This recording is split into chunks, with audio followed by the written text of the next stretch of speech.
बिस्मिल्लाहिर्रहमानिर्रहीम।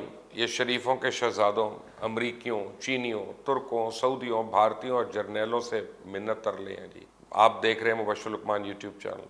वो कहते थे ना कि जिस पर एहसान करो उसके शर से बचना चाहिए, हज़रत अली का कौल है। तो इसकी अमली ताबीर तो मियाँ नवाज शरीफ ने लंदन में बैठ के पेश कर दी।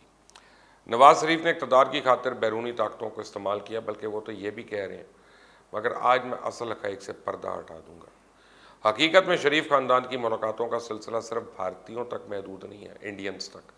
ये दूसरे गैर मुल्की सफारत खानों से भी राब्ते में है और ज़राए के मुताबिक ये वही ज़राए हैं जो मरियम के सबसे करीब रहे।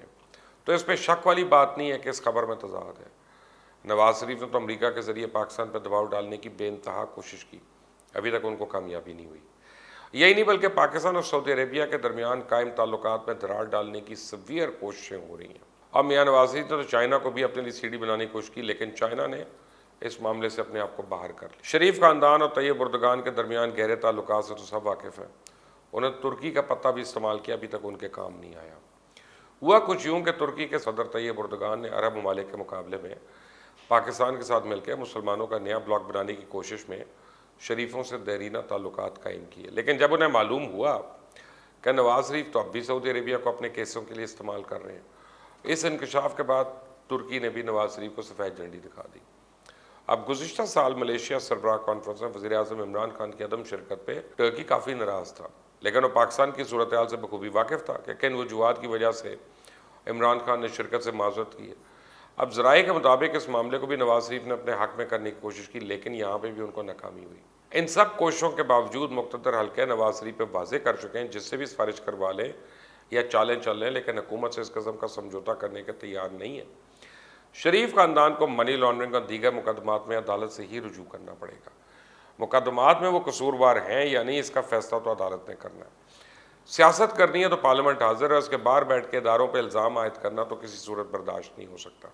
यही नहीं, ये भी इतलात है कि नवाज शरीफ की दोगली सियासत की वजह से इनके करीब तर तस्वर किए जाने वाले बाज़ शख्सियात भी उनसे किनारा कश होते जा रहे हैं। मरियम के करीबी ज़राए कहते हैं कि मियाँ मंशा, चौधरी मुनीर, नासिर जंजुआ समेत कई अफराद ने मज़ीद माली मदद फराहम करने से इनकार कर दिया। वकला की फ़ीस है, जाती उम्र का खर्चा देने से भी कई दोस्त अब इनकार कर चुके हैं। महसूस तो यूँ होता है कि नवाज शरीफ ने अब भी अगर अपनी रविश न बदली तो इम्कान तो यह कि मुस्लिम लीग नून सिर्फ और सिर्फ इनकी ज़ात तक महदूद ना रह जाए। अमरीकी, अरब शहज़ादे, जर्नैल सबसे मिलते तरले समाजते और राब्ते के बाद भी अभी तक उनको फ़ायदा नहीं हुआ, क्योंकि अपोजिशन जमातों की APC में लंदन से वीडियो लिंक पर जिस तरह नवाज शरीफ ने अस्करी इदारों के खिलाफ ज़ुबान इस्तेमाल की है, उसकी मिसाल माजी में तो नहीं मिलती। वो भी मुल्क के 3 बार वज़ीर आज़म रहने वाले के मुँह से ऐसी बातें तो बिल्कुल ज़ेब नहीं देती। एक तरफ फ़ौज पर उंगलियाँ उठाते हैं, अपने रहनुमाओं को अस्करी इदारों से मिलने पे पाबंदी आयद कर देते हैं और तहरीक इंसाफ के वज़ीर आला से अगर कोई मुलाकात कर ले तो उसे पार्टी से निकाल देते हैं।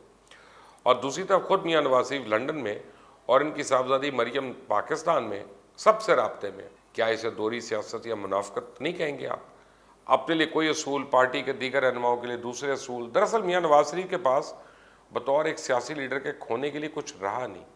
इनके लिए सियासत के दरवाजे बंद करने के बाद अब इनके ख़ानदान के लिए भी सियासत के दरवाजे शायद बंद हो रहे हैं और मुल्क की सियासी सूरत हाल ऐसी बन चुकी है कि शायद अब उनकी जगह ना बने। मुस्लिम लीग नून सियासत में रह सकती है, अगर इक़्तिदार भी हासिल कर सकती है, लेकिन माइनस शरीफ। इसीलिए सूरत हाल के पेश नज़र शायद नवाज शरीफ मामलात को इस तरफ लेके जा रहे हैं जहाँ किसी के हाथ कुछ नहीं आएगा। प्राइम मिनिस्टर इमरान खान ने तो ये भी कहा कि नवाज शरीफ जो गेम कर रहे हैं वो बहुत ख़तरनाक है और यही अल्ताफ़ हुसैन ने किया। इनके पीछे 100% इंडिया और वो इनकी भरपूर मदद कर रहा है। पाकिस्तान की फ़ौज कमज़ोर करने के लिए दिलचस्पी हमारे दुश्मनों की है, क्योंकि नवाज शरीफ के लंदन में भारतीय नुमाइंदों और सफारतकारों के साथ बिल वास्ता और बिला वास्ता राब्तों पर मबनी एक नए लंदन प्लान का इंकशाफ हो चुका है। इसमें बरतानिया और सऊदी अरेबिया भी मुबैना तौर पर शामिल है। रिपोर्ट के मुताबिक PDM के सरबराह मौलाना फजल रहमान के गैर मुल्की दौरे का भी इम्कान है, जबकि नवाज शरीफ और आसिफ जरदारी की मुज़ाकराती टीमों के साथ मुलाकात के लिए एक अहम 3 रुकनी भारतीय टीम लंदन पहुँच गई है। इसे मुबैना तौर पर कौमी सलामती के भारतीय मुशीर अजीत डोवाल ने पाकिस्तान की अहम अपोजिशन शख्सियात के साथ बातचीत की घर से भिजवाया। दूसरी तरफ नवाज शरीफ की तरफ से मुकर्रर किए गए तर्जमान साबिक गवर्नर मोहम्मद ज़ुबैर ने नवाज शरीफ की भारतीय शख्सियत के साथ मुलाकात की इतलात को मुकम्मल झूठा और बेबुनियाद करार दिया और उनकी सख्ती से तरदीद भी की। हसास इदारों की रिपोर्ट के मुताबिक नवाज शरीफ की लंदन में इंडियन सफारत खाने में तैनात फौजी अताशी के साथ मुलाकात की तफसील बताते हुए कहा गया कि मियाँ साहब की इंडियन मिलिट्री अताशी के साथ मुलाकात लंदन के एक सफारत खाने में हुई, जिसमें बरतानिया की भी 2 अहम शख्सियात शामिल थी और ये मुलाकात 29 सितंबर को हुई थी, जो 4 घंटे तक जारी रही। और खुफिया इदारे की रिपोर्ट के मुताबिक मुलाकात में इंडिया की तरफ से नवाज शरीफ को इक़्तिदार में वापस लाने के सिलसिले में हर तरह की मदद और उसकी गैर मशरूत यकीन दहानी भी करवाई गई। खुफिया रिपोर्ट के मुताबिक नवाज शरीफ की इस मुलाकात से पहले इनके बड़े बेटे हुसैन नवाज ने लंदन के एक होटल में इसी तरह भारतीय इस्टेब्लिशमेंट के नुमाइंदा 3 शख्सियात से मुलाकात की और इस तरह पाकिस्तान में मरीम नवाज ने इंडियन डिप्लोमेट के साथ खोकर पहले से मुलाकात की और उसका मैं अपनी पिछला वीडियो में जिक्र कर चुका हूँ। अब खुफिया इदारों की रिपोर्ट में तो ये भी कहा गया कि आने वाले दिन मौलाना फजल रहमान को पाकिस्तानी मफादात की मुखालिफ अरब रियासतें इंडिया के साथ मिलकर सपोर्ट करेंगी, बल्कि कुछ तो कह रहे हैं कि कर रही हैं ऑलरेडी। रिपोर्ट में आने वाले दिनों में मुल्क में फ़िरका वाराना फसादात का खदशा भी जाहिर किया गया। खुफिया रिपोर्ट के मुताबिक शहबाज शरीफ को इन तमाम मामला से दूर रखा गया क्योंकि नवाज शरीफ पार्टी सदर शहबाज शरीफ पे एतमाद करने का अब रिस्क नहीं ले रहे। और रिपोर्ट के मुताबिक इस बातचीत का बुनियादी नुकता पाकिस्तान में अवाम की नज़रों में मुल्क की सबसे ज़्यादा ताकतवर 2 अस्करी शख्सियात समेत फ़ौज की किरदार कशी, जबकि भारतीय मंदुमीन का कहना था कि इंडिया पाकिस्तान में फ़ौज की मुदाखलत से पाक हकीकी जमहूरियत का ख्वाह है।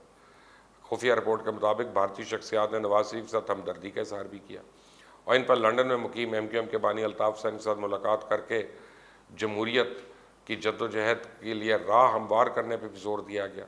वैसे भी नवाज शरीफ और इनके हामी जिस तरह इस्टेब्लिशमेंट, अदली और इंटेलिजेंस इदारे SCCP, FIA समेत पाकिस्तान के तमाम इदारों को मुतनाज़ करार दे रहे हैं, वो शरीफों के अंदर के हालात को समझने के लिए काफ़ी है। ऐसा मियाँ नवाज शरीफ इनका ख़ानदान पॉइंट ऑफ नो रिटर्न पर जा चुका है।